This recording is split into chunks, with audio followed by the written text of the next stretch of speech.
inner fur coat! Welcome to Six of One and Bill of the Other, where today we're going to be talking about the Lucio Fulci classic, Lizard in a Woman's Skin. First of all, I want to say that I'm a recent convert to the Giallo category of film.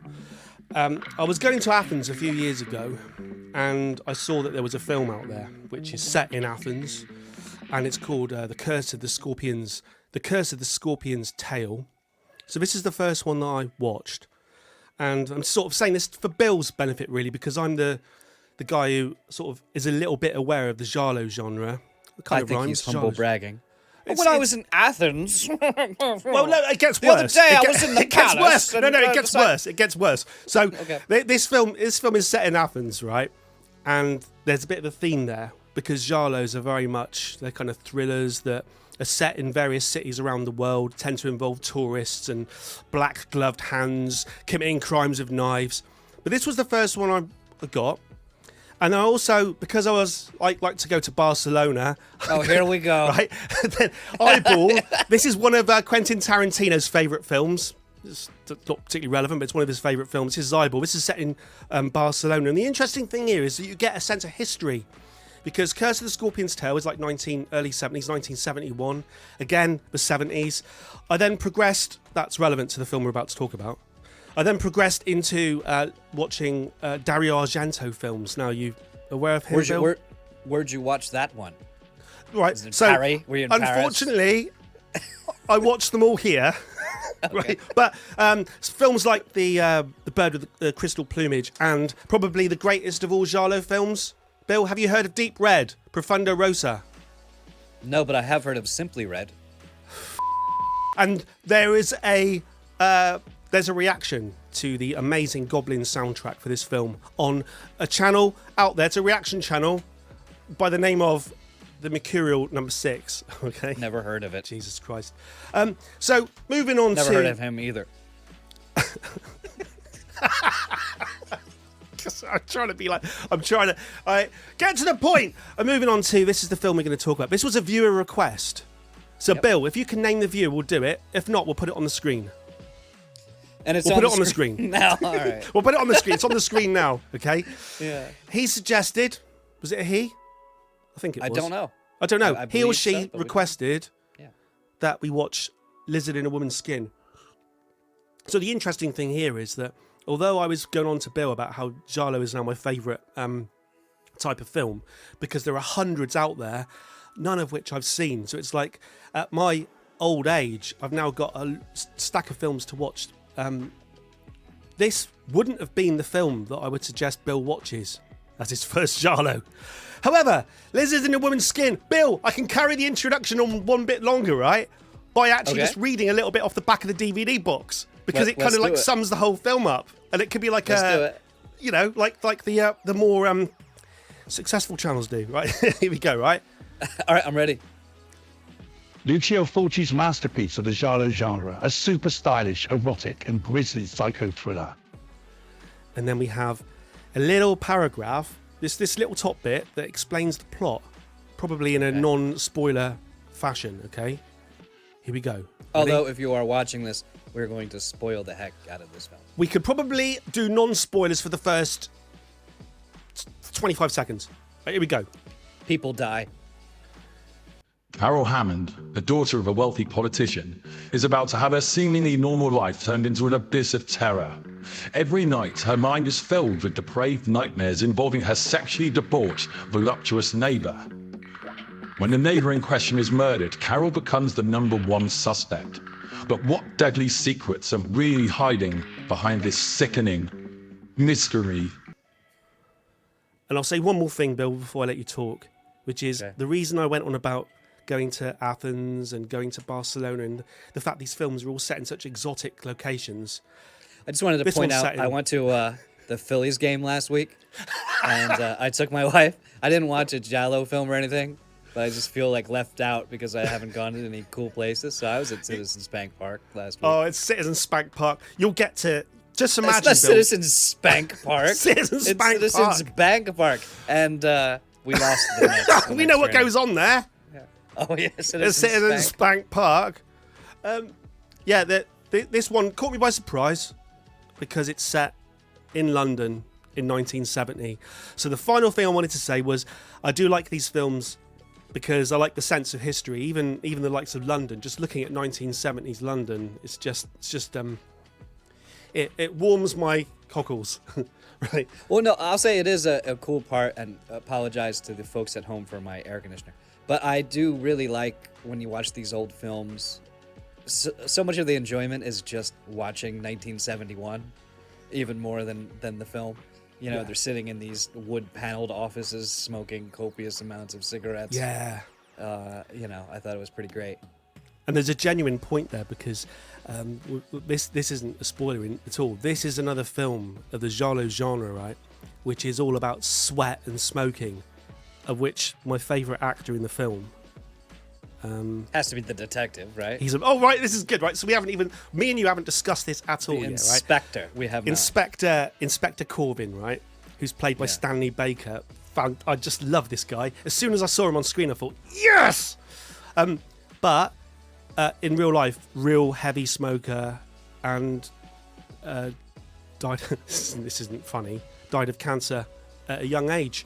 Because in this film, believe it or not, Bill, he's actually quite young. He's 43, I think, 42, 43 in this film. Wow. Well, he died a few years later. There was one character where he was like a tech when they were examining the body. Oh, yes. And they're like, hey, kid. And the guy looked like he was like 57. I've got stuff to say about that guy. I've got stuff to say about that guy. Bill, let's bring it back, right? So, Bill, right? What did you think of Lizard in a Woman's Skin? I'm glad I watched it. I liked elements of it. I laughed at elements of it I probably shouldn't have. But I enjoyed other elements of it. I don't know that if we were talking about it in terms of like, how was the story paced? And if we gave it like if I reviewed it like I would a normal film, I probably wouldn't score it high. But there was a lot of creativity. There's a lot of the acid shots, the famous dog scene, which we'll get to later. Music was interesting. We'll get to that. It was scored by a very famous composer, and it was not what I expected. But yeah, I mean, I'd say I liked it. That's good. I was expecting you to not like it. No, I mean, why that was. I was expecting you to tell me you hated it. I would say I liked Possession. We watched Possession from 1981 last time, and I liked that better. But yeah, I would watch more Giallo films after watching this. It was weird. It was some of the music choices. It was like I was watching 1970s like after school sitcom-y kind of thing in places, and then there would just be like stabbing and nudity like right after. It was a very strange experience, but I would do it again. So, good. I don't know that's good because I thought it was. I watched it twice like I do for these podcasts. The first time I came away with my usual, what the was that all about? Well, I'll say though, to interrupt you, I watched it and I want to apologize to the folks at home. I dropped a link to watch it, and when I checked the link, it was on my Mac, and I had no problems. It just goes to the link, you hit play, movie starts. I ended up watching it on my iPad, and I had to fight for my life to get the film. Like, pop-ups are coming up, and I'm just like rolling and dodging, and I had to hit the link 50 times, and then randomly throughout the film, it would just stop, and I'd just be like, all right, I'm waiting a few minutes for it to catch up. And did this, because I know you got the Blu-ray or the DVD. I literally bought the DVD for £8 rather than click on your link because, you know, yeah, I probably should have. Those links. I should have. But did you have the one scene where they speak all in Italian by accident? Yeah. Do you know why that is? Okay. Right. It's because this is a restoration, and that scene does not exist in English. So there's a point in this film where they've restored it, and they've had to use the only available film, which is unfortunately in Italian. But they still put it in there just to make the film. Well, it's hilarious because they go from speaking like James Bond and like hoity. They speak like the characters in Oliver Twist or like a like a Dickens novel. And then all of a sudden they're like, Bellissima! They're like, it's like an episode of The Sopranos for a second. Are you aware of the way that giallos are filmed? It's a specific thing, right? So with these Italian giallos, right, they're never ever recorded with sound. They're always recorded completely silent film. So and then they do A&R. That was apparent. Yeah. No, it's above and beyond your usual. What did you call it? The ADR. It's above and beyond that, right? These Italian giallos, they're really strange. They cast actors from all around the world, right? And all the actors, and all of these films this applies to, all the actors speak their own languages, recorded silently. So you're speaking to me in Italian, and I'm responding in the King's English. Yes. And I have no idea. I just know that that's your part. Yes. Someone French will speak French. Someone English will speak English. Call me crazy, but I don't think that might be conducive to acting well. Right? I agree. It's the strangest thing. So all of these films are shot like this, and then they dub the audio over the top at the end, but usually not the same actors. And just say they do an English version, they'll put all the English on, but the person on set was speaking French, and then speaking to someone in Italian, and then someone over there speaking Russian, and so this. So if you watched any of these other films, that would be strikingly noticeable. In this film, I don't think it was... This might surprise you, but in this film, it wasn't so bad. Well, it was odd because I could definitely tell that their voiceover was recorded after the fact. But when I would go for someone... It explained something, because then when I would go... Because I had no idea, and I read after that the inspector was a famous English actor. But I didn't know. So I could tell it was heavily ADR. Listen after, and you could read their lips, and it seemed like it was matching. So I think it was a better. It seemed to me that they seemed to be speaking English, but certainly in the other films, you can see it is just. It reminds me a little bit of. I think something similar went on in the Sergio Leone films as well. Something similar where they just sort of overdub it in English. Well, and speaking of this film, and please correct my pronunciation, because not your dad's going to be watching, and I have to keep it straight. Ennio Morricone, was that correct? Yeah, that's very good. Yes, Ennio Morricone. I've got a list of points, and as long as I hit all of those, I'll be happy today.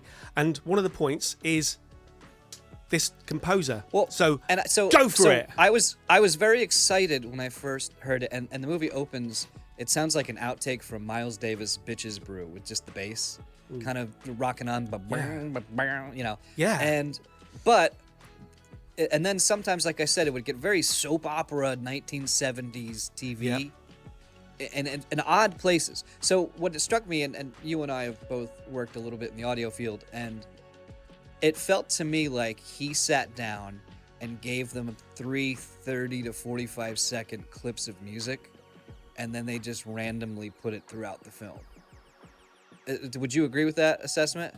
Yeah, this is a weird one, because I think this is actually considered to be one of his great scores, right? Did you notice something? Really? Did you notice that the main? I didn't. I'll be honest, I didn't much like it either. But did you notice that the main part of the score was a whistle? Yes, it was a whistling tune. I thought, and then there was a part where it's like the inspector goes, "Oh, sorry." Yeah, was he supposed to be doing that? It's such a strange thing, because the score, and it was a bit like what's the other one he did? Once Upon a Time in. No, he did the West. the one where. Oh yeah. The one with the harmonica, Charles Bronson. It was very much like that, but a whistle. I agree with you. It caught me by surprise where he whistled it, and then she looks at him and he goes, "Oh, sorry," and it's like, "Oh, hang on." And it very clearly was not him whistling in the room. It had copious amounts of reverb on it. It was very much not. But I think that was the in main. an office. That was if you had. So you picked up on the kind of 70s porn music, but I think the main theme was that whistle throughout the film. But yeah, the sort of they're just talking. Bass one that starts with. The bass one's cool. There was another one too that was sort of scary. That was cool. The one I didn't like is the one that felt like when you were watching a show in the 80s, and it was the "What Did You Learn" part of the sitcom. We're now, Jimmy, it's not good to set a man on fire, and they'd play that music, and they'd be like, "Oh, okay." Jimmy's like, "Oh, I'm sorry, I threw the Molotov cocktail on his face," Well, you've seen, you talk about say some of the most famous, Jaws, or you think of E.T. when at the end where they play it without the music and it's not the same. And you could tell John Williams like watched that scene and was like, how can we get the most emotion out of this scene? And then there's the other school that's like, I came up with 4 melodies, give me $50, here you go. And it kind of came across to me as the second one. It's a strange one, isn't it? Because I've always grown up, because from watching like The Good, the Bad and the Ugly and the various, like I said, Once Upon a Time in the West. Which I love, by the way, the soundtrack. Exactly. They're masterclasses. And so Ennio Morricone, however you pronounce his name, I've always held him up like in really high regard. When I started watching these Giallo films, I didn't realise this, but he scores a lot of these films, like hundreds. Like if he just does it like that. Yeah, but do you think it's one of those things where he's like, I want extra money, and they're like, I tell you what, give me 4 melodies, and I can put your name on this? Does that could that be what happened? I don't know, but someone's going to be angry at us and correct us. People hold it in high regard, the score for this film. I think. Do you know what? Maybe the fact that this might be something, right? Maybe the fact I can remember it. Maybe that's a good thing. Because most films, if you ask me what the score, I'd be like, I don't know. It's just generic cinematic shit. Yeah. Okay. I'm going to change my mind. I'm going to say the fact that the fact I can remember it elevates it above general cinematic orchestral dross. I'll say it's a very, very talented guy who, and again, this is just my opinion, felt like he was like, here's a few melodies for you. So it's like, you can tell it's a talented dude, but it just didn't quite fit for me. And people can disagree. It's just I'll tell you what, that runs into my next point, right? Which is, I wanted to talk about Inspector Corvin, right? Who's Stanley Baker. And I mean, you can say overact or whatever, but I just love that guy. Craggy face. He had a few funny lines. I think he's great. He's starred in a lot of famous British films. Proper knighted as well, I think. Died before he got it, but Sir Stanley Baker, right? And I think, it's like sort of jobs for hire sort of thing. Later in life, he started a production company and he needed money to fund his sort of external activities from acting. So he took on any job that paid. And because of that, in his later career, he just got a string of credits, right? But to his credit, when he's asked about them in an interview, he just says he doesn't regret anything. He puts it all out there, and it's just art.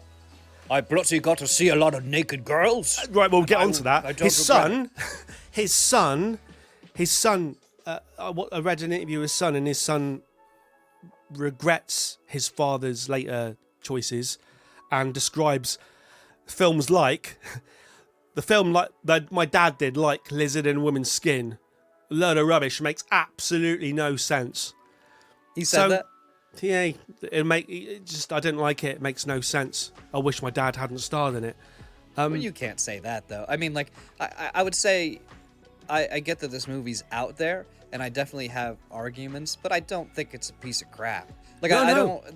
There's movies that you've seen, and you can tell there's very little thought, effort, or talent that goes into it, and I don't feel that way about this. No, on a second viewing, Bill. Went into it. Yeah. On a second viewing, I first viewing, second viewing. Do you know what? I don't know. There's little bits of nice little camera work and stuff that. Oh, there's great stuff. Good. I mean, the whole dream sequence stuff is great. Let's talk about. I want to hear your opinion on the British accents of the daughter, the stepdaughter family, the Hammond family. So it starts the film, and I guess we should start there. It is a huge orgy. So she's walking down a white hallway. Makes you think of Clockwork Orange because of the 1970s filming and the white. I have that. That's another point. Yeah, and people are just having sex in the hallway, and it makes me feel odd because it's like I went through my 20s. I never did anything cool like that. I never had sex in a hallway with 50,000 people. You didn't have sex in a hallway with 50 people. That's what we do here. So they're having this orgy in the hallway where everyone's in a white room just laughing, and they're playing insane music for an orgy. It's not the kind of music that you think would get you randy. And she's walking. Carol Hammond is walking down the hallway, and she's and by the way, she does a hilarious performance. So later, spoilers. Spoilers from here on in. Because up till now we didn't spoil anything. Spoilers from here on in.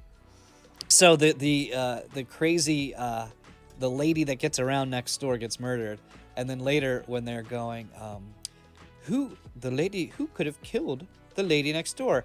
She goes like this. Like no one's so like I just want to like I don't want to help murderers. I want them to be caught, so I probably shouldn't give this advice. But if you've killed somebody, and someone goes, "Hey, somebody killed that guy, and you did it," don't go like this.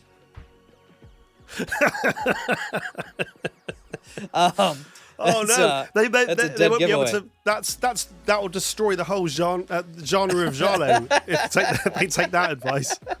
So yeah, and then they're playing all the music and they're going and they're having like debauched sex and everyone's naked and by the way, this film depicts hippies. I wasn't around for the hippies, but if this is true to life, I can see why people hated them. It's like you'd go out in the morning to work and two hippies would just be screwing on your car. You're like, you have to get the broom and just knock them off. Hey man, leave it alone. Hippies, if we're going to go through the points, right, let's just stick on hippies for a minute because that's one of my main points, right? You're right. So I put hippies and it reminded me of, and we mentioned it before, Clockwork Orange. Clockwork Orange from 1972. This is like 1971, right? Yeah. And so there must have been like a hippie thing going on. Around 1970, the thing was hippies, right? And they reminded me a little bit, but the hippies in this film, oh my God. It reminded me a little bit of the zombies out of that Charlton Heston film, The Omega Man, I think it was called. The Omega Man? I mean, I'm obviously putting some of those on the screen. There is an anecdote from Fear and Loathing in Las Vegas that I'd love to tell, but we'd have to cut it out anyway. I don't know if you could bleep it out. I'll tell it. You'll probably have to either bleep out the whole thing or whatever, but they're talking about the hippies and he's watching weed smoking. And he's in a convention full of like police officers, like DEA agents that came to watch it. And it's watching one of these like, old timey films. And they're like, one of the easiest ways to tell a weed smoker is they're constantly so there'd be on their. And then he looks down and goes, oh, there is.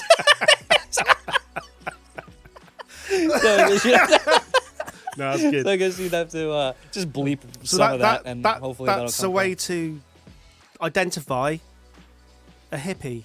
So yeah, the hippies were hilarious, and you could tell that back then it would be like, yeah, it was a hippie, and everybody was like, oh, he clearly did it. And the way they're just not even human beings, I think, in this movie. That's what I mean, but like the zombie thing. They'll say it's because they were on acid, which is the main plot of the film. Actually, the fact that there's a murder takes place. I'll just say, hypothetically speaking, I would never do any drugs, as you all know. Hypothetically speaking, if someone I knew ever did LSD, it's crazy and it makes you hallucinate all kinds of crazy shit. If you sit and you literally watch a woman get stabbed to death, I don't think it's just nothing. Like I don't think it's just like I genuinely don't know. What if you're complete? At one point, I think the girl says we were on acid from here to our feet, filled every part of our body filled with acid. They kind of, it's almost like they thought. I guess Bill might slag this off in 2024, so we'll address it right now. Look, we didn't have a normal amount of acid. We had more acid than anyone else has ever consumed. I changed my mind. I'll tell you what. Maybe if you're on LSD, you can watch people get murdered and you forget it completely. There's another thing in this film that made me laugh, right? I don't know if it was another hippie or not, but Harry Smith, right, confesses to the murder. Oh, that was so oh my bad. God! You know where I'm going. Dude, with it. Wait, what did he say? I wrote. He said something with the Irish accent. What did he say? It was absolutely hysterical. It was a hysterical performance with a hysterical accent. Yeah, I gotta find it. Name of Harry Smith, and then he says, "In her far coat." She was in her far coat. That's brilliant. I'll tell you what. I wrote it. It sounded like far coat. Shout that, and I'll splice it into the beginning of the episode.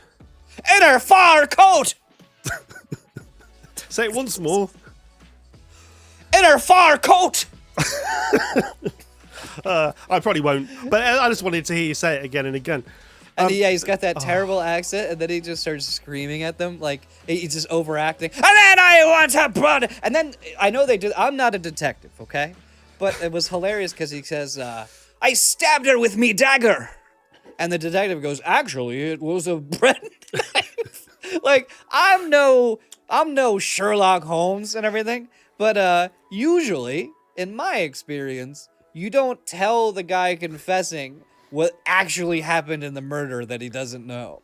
Like, that's usually something they hold back on for the old court of law. It's funny. This was like 1970, 1971, right? And this scene directly, to me, references the pilot episode of Columbo from 1968, Prescription Murder. The same scene happens where someone falsely confesses to the murder and they get a few details wrong. It's everything about it is exactly the same. I see things here like Columbo and A Clockwork Orange. I can see like Lucio Fulci. I think he wrote it. I think he directed it. He wrote it. He did everything. I can tell. I didn't watch it. Yeah. I didn't watch it on TV, but when I was a kid and I was in trouble, my parents would set me up in a chair surrounded by a bunch of hot lamps. And they would spin me around. Oh, you stole the cookie, didn't you? No. And then they'd spin me around and they'd shine another hot lamp on me. So I recognize that technique too. What I would say is I've got a lamp. It's boiling hot in here. I've got lamp.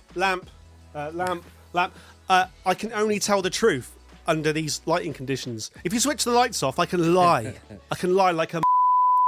But under these lighting but when conditions, the lights are on, I start sweating. Oh man, you get me a little hot, and the deception level just.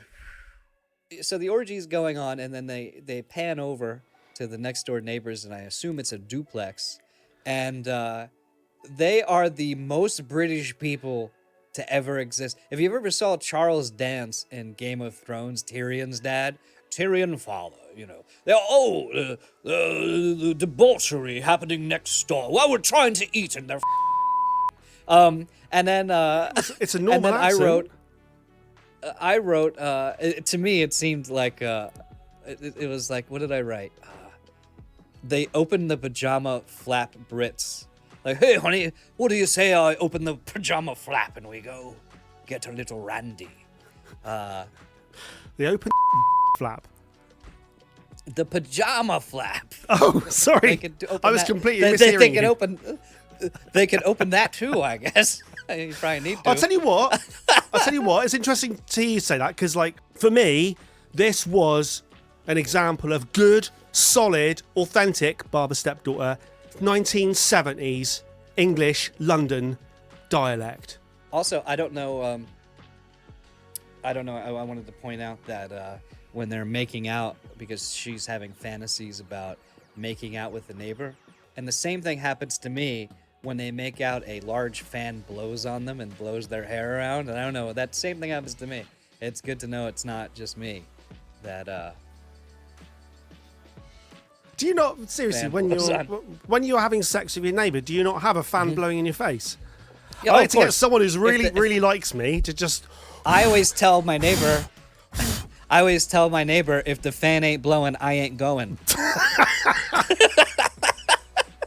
So okay, we'll moving along a little bit. So the next door neighbor ends up. I think she has two sexual fantasies. One is when she goes down the hallway. And then they have dirty, dirty sex. And then she tells the psychologist, and the psychologist is like, well, it means you're, dealing with her blah, blah, blah. And gets away some expositional dialogue.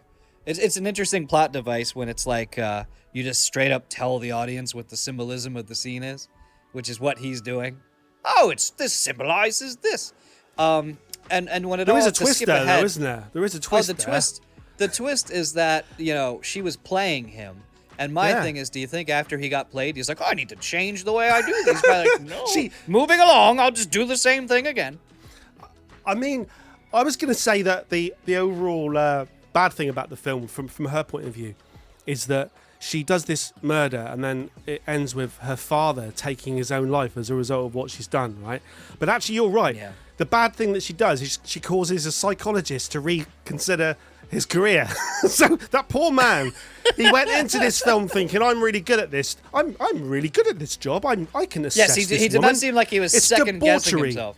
He's got some. Oh, do you know what? He's got some fantastic lines. This clearly is a sign that you want to diddle your fiddle. And he was very sure in his prognostication. So the twist was that she was having the affair with her neighbour, Yes.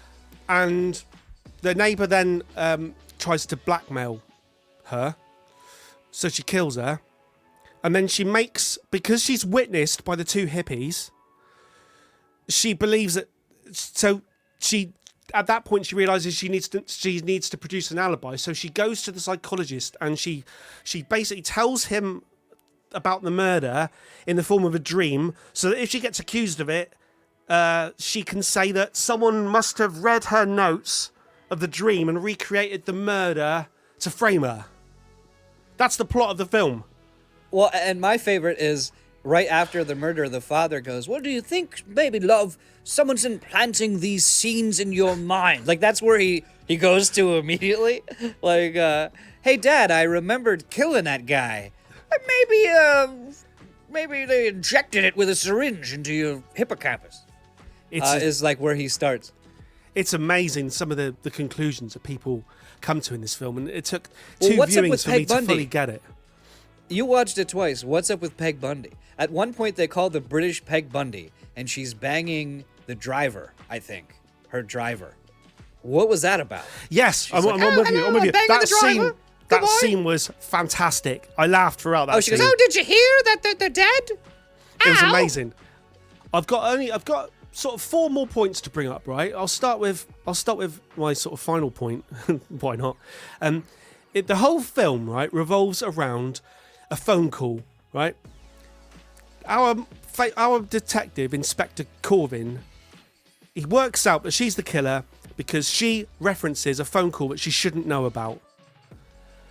The phone call that the dead lover, Julia, who gets murdered at the beginning, she phones Carol's dad up to say, just someone in your family is up to, and then she hangs up on him, and the whole film revolves around the father misunderstanding what the blackmail was going to be. Yeah. And the detective talks to her about it. She mentions the phone call, and he goes, "Oh, how did you know about that phone call? Have you?" The whole film revolves around that. But what I liked was, on the second viewing, I noticed that there's one point where he's got his notepad out and he's just sketching a picture of an old 1970s phone. Did you see that? You probably wouldn't have noticed it, but he's literally. I'll put a still on the screen now, right? He's sitting there and he's just sketching, and he draws the whole thing with a handset and everything. That's his notes. He's sketching a picture of a phone. I just love that. He makes some odd decisions, like when he tells her that he's onto her, but he does it before he arrests her. So they're just out and about at a park, and he's like, "I'm going to very succinctly describe why you're completely guilty." That's Columbo-esque. Before I put handcuffs on you or anything. And like, she literally, if she had a weapon, would have shot him or herself. Like, I'm no detective, but I would put the handcuffs on her in the car and then go, "All right, here's the information. Now Here, look, what's this? It's a picture of a phone." Exactly. You're right. You're right. In defense of the film, I would say that my favorite ever program is Columbo, right? And your like assassination of the way he works in this film, you could say that about Columbo. Columbo will say to the killer, someone who he knows has just killed somebody, he will say to their face, "Come on, I know you did it." And then it will spend the whole cat and mouse of the rest of the... You're right. Someone just has to go, "Oh, really, Columbo? Have a bit of that." Yeah. Have a bit of that. Yeah. Did I do that too? Yeah, it's ridiculous. Well, and then, so the crux of the film, then, if we're talking about overall, because we still have a lot of like little points to get to. Oh, I've got 3 major points to go. Well, here's my major one that I can't escape is, so she is sleeping. The scandal is she's a lesbian, which is hilarious. Yeah. Now she's married. She's married. She is married. That's a good point. Did they portray the? Just to interject, right? Her dad is like a proper really respected politician, British politician. Well, and which I want to ask you a question. He's walking away, and you might recognize. It looks like they're walking with the Palace of Versailles behind them. What is that? Is that like a government building? Because at one point he's walking with the son-in-law talking, and there's a palace behind him. What was that? One of my main points in a minute is going to be about one of those places. Well, I did recognize Lambeth, but I don't want to brag. It's because I played Assassin's Creed Syndicate, so I can't act like. It's like when I do when I tell people that I hear beans are good for their heart. Like they go, "Oh, I'm gonna have some beans." I go, "I hear they're good for your heart," and I want them to think it's from a scientific journal, but it's really because I know the fart song. The beans are good for your heart. So I played Assassin's Creed Syndicate, and that's how I know that Lambeth is a really bad insane asylum. Can I let me Well, okay. So let's go straight to 2 points I've got, because you've referenced both of them, right? We're going to talk about the insane asylum for a specific scene there involving some dogs, right? But before we go there, let's just do it. Let's just do that first, right? Well, and before that, real quick, because you said he was cheating because the husband's also cheating on the wife. Yes. And by the way, I said like, oh, that's horrible that he's cheating, and then I saw the girl he's cheating with, and I was like, well, I get it, you know. She was beautiful. But I wrote in my notes, and you're gonna have to edit this out. But in my notes, because I take notes as I'm watching, I wrote, because the father says to him, "You're not having an affair, are you?" After he gets off the phone, and I wrote, and then I put, "He is." Because right in the next scene, he meets her. And then it's so funny because at one point, they're like in bed and they're talking. And she's like, hey, blah, blah, blah. And he's like, blah, blah, blah, blah. And then she leans in and they start making out like they're 16-year-old. Like they just 0 to 100. There's like, it's like just animals. No, it's very funny. The only crazier part in the movie is when that hippie lady licks the horse. She comes up and she's on that. She's like,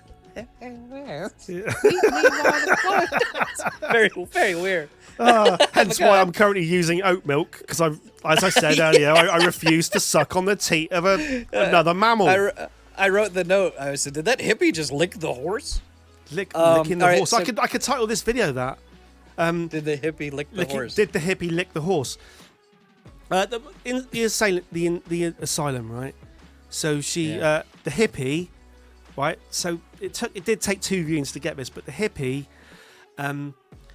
he knows he was there, but he was on acid during the murder. Yeah. So he hears from the police that they're going to arrest somebody else. He believes it's him, and he knows. So he thinks that she's a witness to him murdering her. So he has to kill her, I think. So he gets into the asylum and chases her. Yeah. And the funniest part, before you go through the chase, like just after, someone who knows him, the other hippie girl, because you're not supposed to know who his identity is, she refers to someone she knows as the redhead. Did you catch that? Like they're like, oh, she's gonna go meet the redhead man. Yeah. Like it would be like you going, hey honey, I'm gonna go do the podcast with the bald man. We've known each other for years. The thing is, back in 1970, there really was only one red-haired man in London. And that's a fact. They knew that. Didn't they put an APD out? They knew that. Because he goes, let's put a search out for all red-haired men. And he goes, good thing the search isn't in Ireland. And I took offense to that.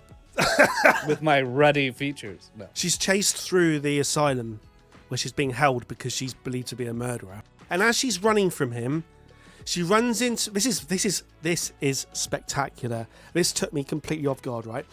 It's hard to describe this if you haven't seen this film.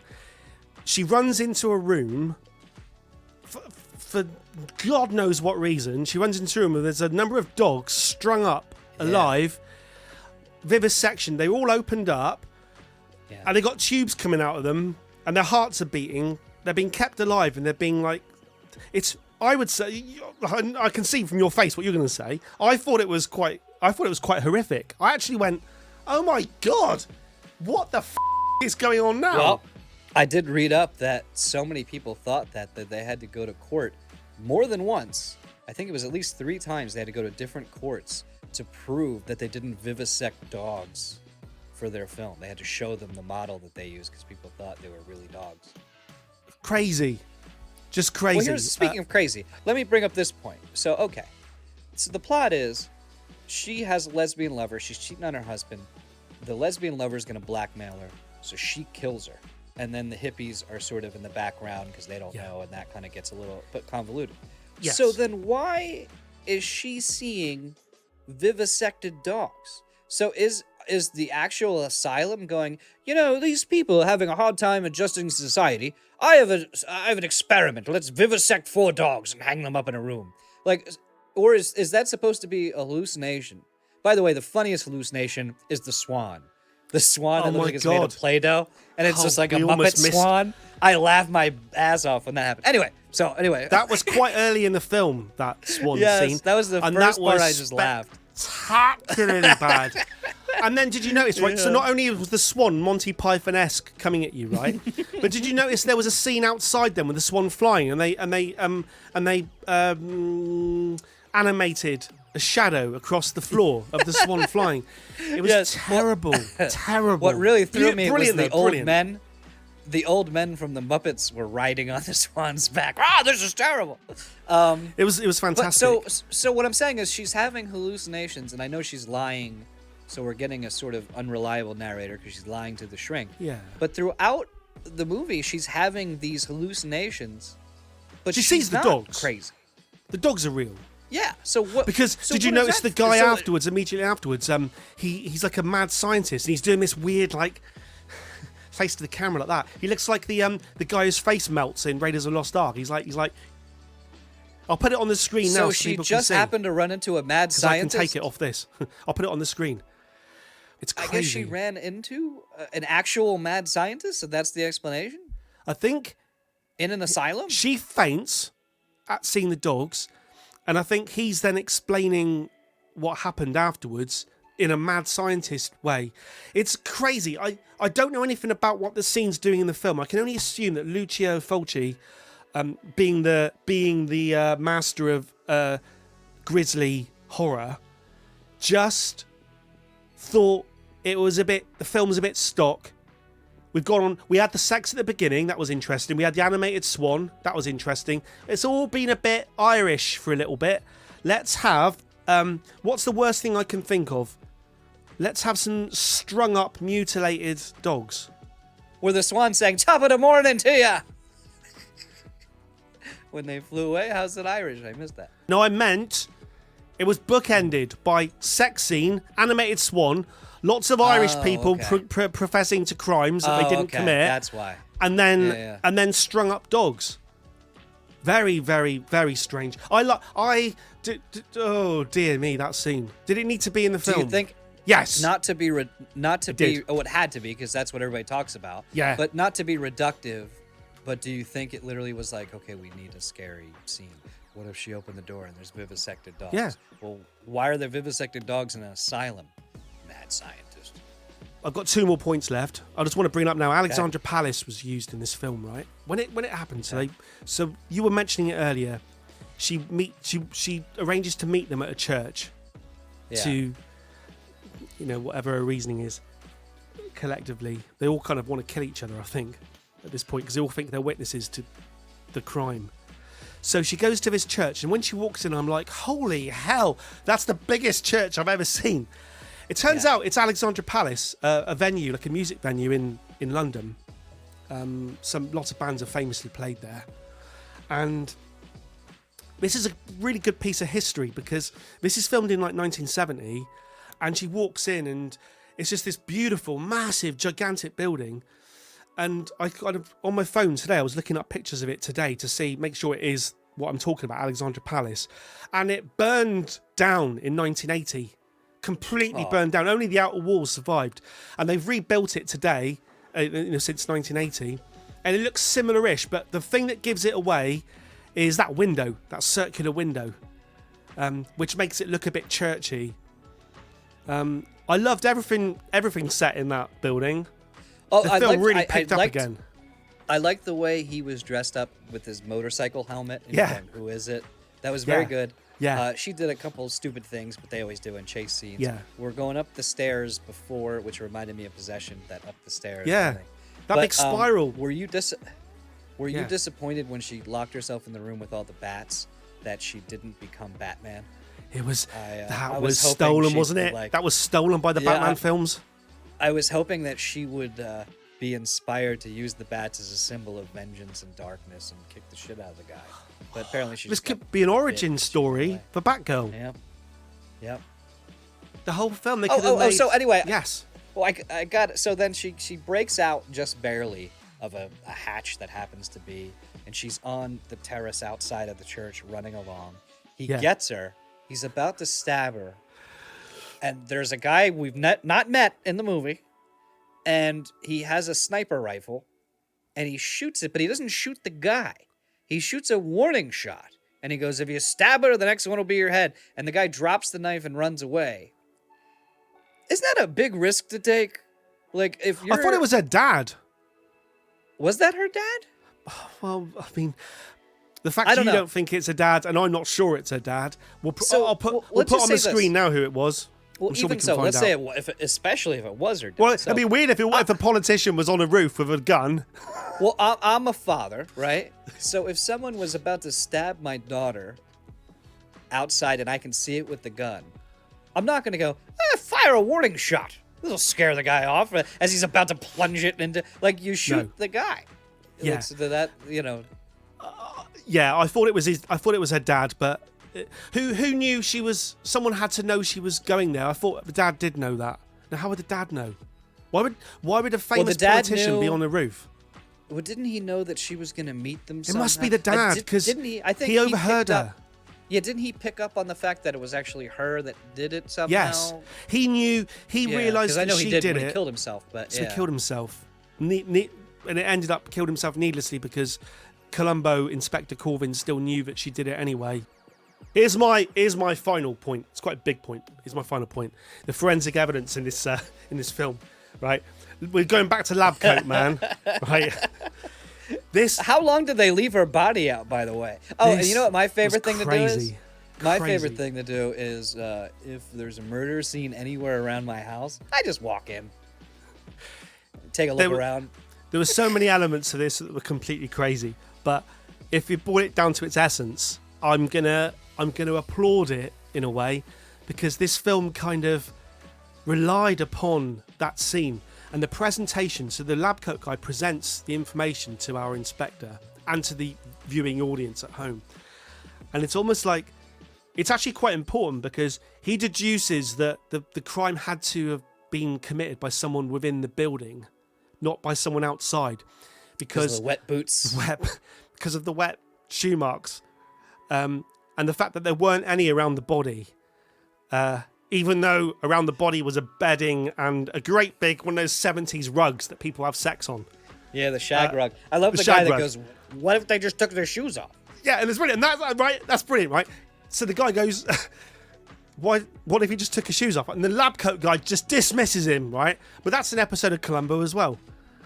Where Columbo says, where the murderer says to Columbo, Columbo's going on about the fact that there's no footwear evidence on the floor, and then the murderer says, "Hey, could have taken his shoes off." And Columbo goes, I mean, he didn't, but man, you got it.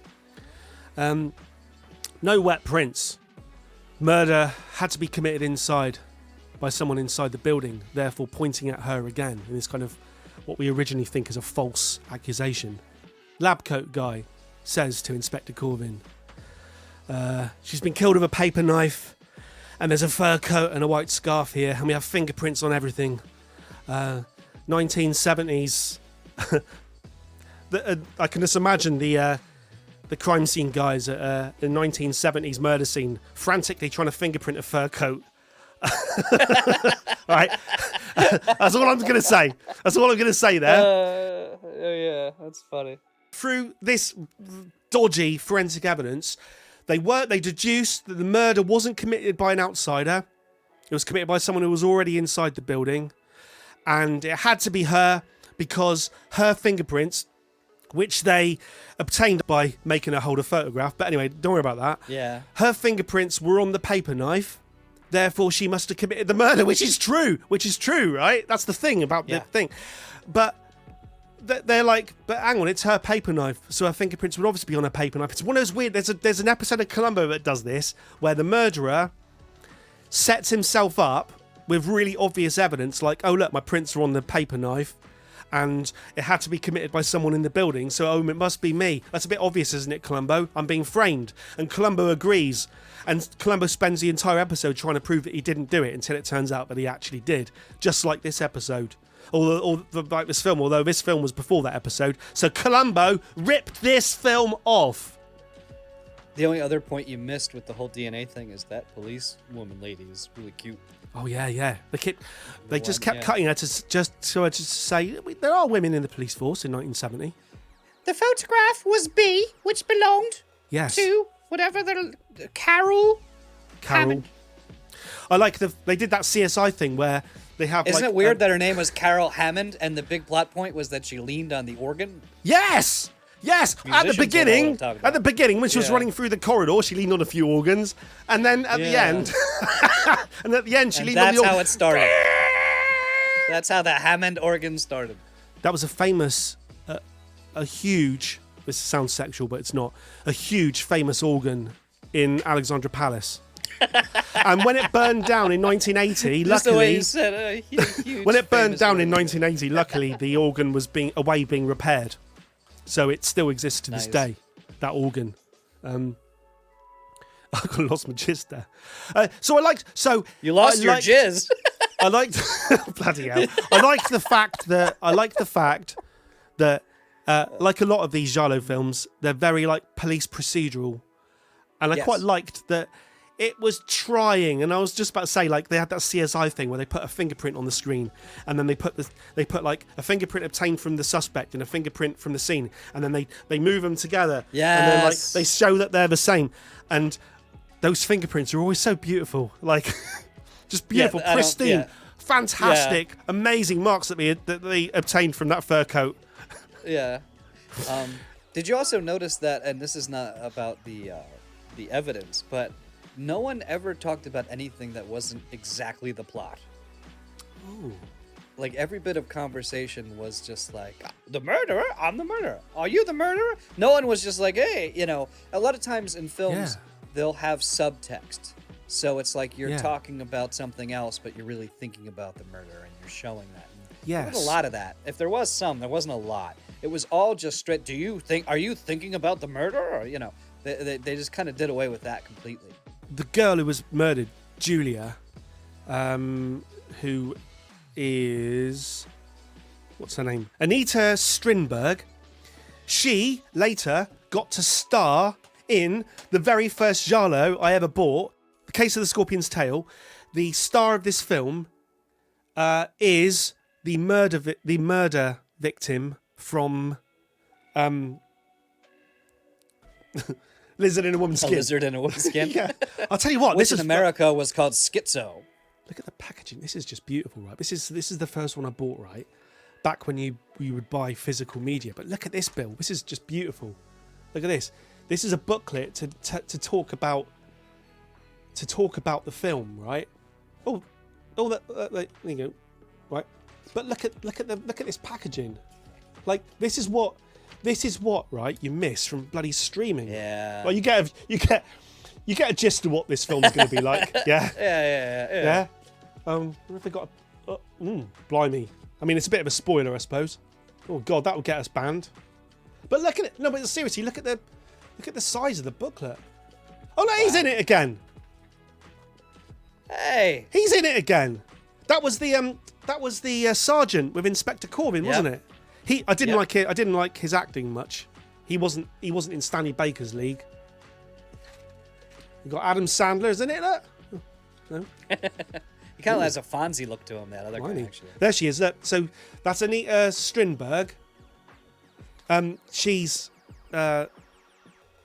stars in this film. I mean, this is what around. I'm just showing off the fact that that I went to Athens. Yeah, you're talking about. This has all been an elaborate ploy to let all the listeners know that you've been to Athens and Barcelona. I did write, man, I miss smoking. I quit smoking cigarettes about a decade ago and watching this movie, even though you telling me he died 2 years after this. Because I smoke Marlboros too, so he smoked my cigarettes. Yeah, 5 years after this film, he died of lung cancer. Yeah, obviously it was just as bad, but he had no idea it was bad for him until he died. How old was he? Not to make light of it, how old was he? 48. I think he died at 48. Welsh actor. Wow. Wales, great country. Oh, what's the deal with the guts in the test tube? Yeah. I can only assume that he... I don't know. He wanted to prove that he committed the murder by having guts in a test tube. Well, this is what I was going to ask you about that scene. So, that's why I did write that. How did they get the thumbprints? I wrote that down. What, from the photographs? Yeah. When he leaves the room, they leave the room. The guy who confessed to the murder, and they walk out with the test tube with the guts in it. Does Inspector Corvin? And I watched it twice and I heard it both times. As he goes out, go, yeah, make sure he eats it. I'm sure I heard it. I'll have to put it on screen now. You don't believe me. I can see it in your faces. Well, look! A guts man. Our very own bloody guts. Well, what do you say to that, eh? Here, see that he eats them. Oh, Britannia! But he goes, and make sure he eats it. Just as a way to screw the guy. Yeah. Well, I wrote when they were interrogating, because there's obviously the famous, they always do jokes like when they say the title of the movie in the movie. And yes. They had this where the hippie guy goes, yeah. All I saw was a lizard in a woman's skin. And then I wrote, this hippie guy's an asshole. That's brilliant. That's brilliant. He just is. He's such an asshole. That's brilliant. There's no redeeming quality to this hippie guy. One of the things I like the most about it is we're at a time and a place where almost every movie that we watch that's released now is made for the broadest audience possible. And so it's all very well done. And even the bad movies are sort of well shot to a certain extent. But you kind of know what you're going to get. What I really enjoy about the last two movies we've watched is I have no idea what's going to happen. And as much as I goof on them, I appreciate that there's some artistic, they're trying something here. And they may not hit the mark, but they're reaching for something. And there's a little bit of like, let's just get sex and violence just to titillate you and excite you. But that's what entertainment is. Yeah. And I do feel like, in the last two films, and this one especially with the way the orgy scenes and the dream sequences were shot, that they were going for something artistic here that I appreciate. Yeah. As your first experience of the 100-strong genre that is Giallo, would you watch another one? Yeah, absolutely. Thank God it's a yes. Without a doubt. Could have been a no. Could have sown. Well, I think on that bombshell then, I think the viewer has just opened up a whole genre of films to you, which the likes of Quentin Tarantino love, I love, and you can laugh at. Six and I have been talking, and so I want to recommend a quote-unquote difficult film. Before we do the difficult film, though, Six and I are going to review Office Space, the, I think, 1999 film by Mike Judge, which he has not watched. It is one of my all-time favorite movies and one of the best parodies of working in an office I've ever seen. So that is going to be our next film. If you haven't seen Office Space, or even if you have, I would highly recommend watching it again. It is a very, very funny movie. And then for my difficult movie, and I don't know if it'll be the one after, I would like to watch Synecdoche, New York by Charlie Kaufman, which starring Philip Seymour Hoffman. It's a quote unquote difficult film, but I think a profoundly funny and deep. I think it's a really good film that more people should watch. So up next is Office Space, and then in the very near future we'll be watching Synecdoche, New York by Charlie Kaufman. That's good. That's like a little schedule all planned out now for the viewers and listeners can go and watch them, and we know what we're doing for the next few weeks. That's brilliant. Thank you, Bill. Thank you for that. Thank you to everybody for watching. We appreciate it. We really do. Oh, and I do want to say we are closing in on 600 subscribers on our YouTube. We do get some more through just the podcast apps, but it's awesome. We, We don't have 100,000 people, but we appreciate every single one of you. Really do. This podcast here is really an excuse for me and Six to get together and hang out because we have professional, busy lives with family and friends and everything, and it gives us an excuse to sit down and hang out for a while, and we very much enjoy it. So the fact that you are here along for the ride makes it even more special. So thank you. Thank you, everybody. Until next time, Office Space. Over. Office Space.